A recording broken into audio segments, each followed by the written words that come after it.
In this video I'm going to be discussing for loops in PHP.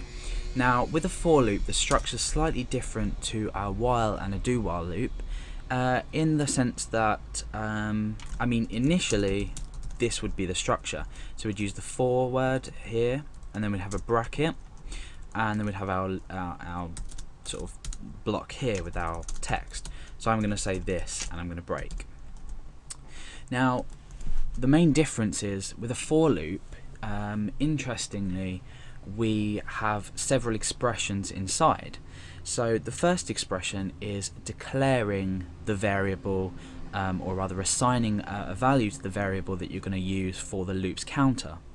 So for example, I'm going to call this num, and I'm going to say this is equal to, let's say 1. Now you'll notice that I've used a semicolon at the end of this. That's because we have another expression here and then another expression here. So if you're a bit confused about this, you'll get the hang of it in just a moment when I continue. So first of all, num equals 1. So we've assigned the value of 1 as an integer to the variable num. Now the next thing we want to do is the condition. So the condition, this is the assignment of the variable. Now we're doing the condition. So we're saying this loop, the block is going to run as long as num is smaller than or equal to 10. Okay, so we're starting at 1, and as long as the number is smaller than, so as long as this value here is smaller than or equal to 10, continue to run this block. Now the last thing is the increment, decrement, or whatever goes on in this last expression. So I'm going to say num plus plus. Now the reason I don't need the extra semicolon there, I'm afraid. Okay, so num plus plus is going to increment the value of num until it reaches 10, and then the block's not going to be executed anymore.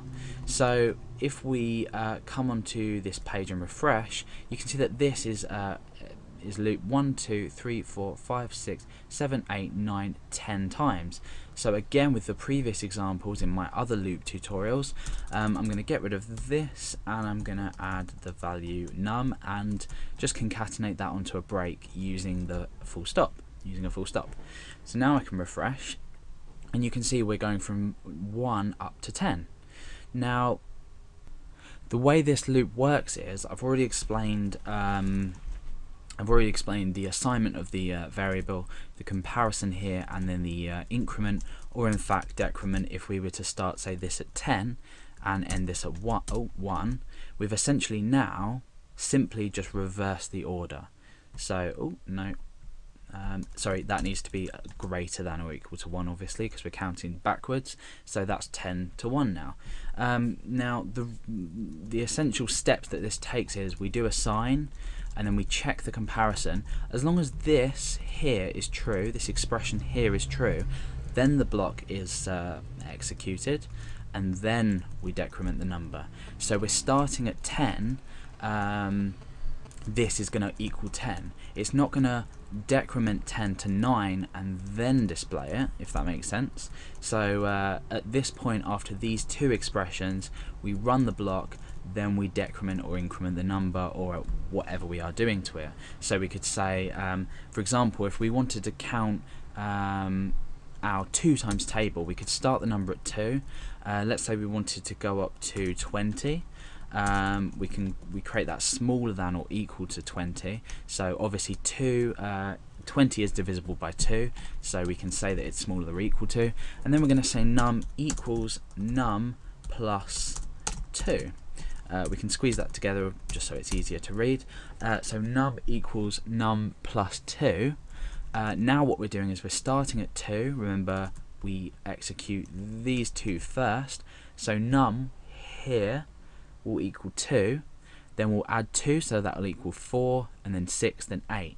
So essentially what we're doing now is we are reproducing these 2 times tables, so 2, 4, 6, 8, 10, 12, 14, 16, 18, up to 20. You can do the same with, let's say, the I don't know, we could say the 10 times table up to 200, and then each time we'd be adding 10. So it just makes logical sense the way we lay it out. So we've gone all the way up to 200 with the 10 times table. So you can see how in a real life example this could actually be useful depending on your desired result. But that is essentially for loops in PHP.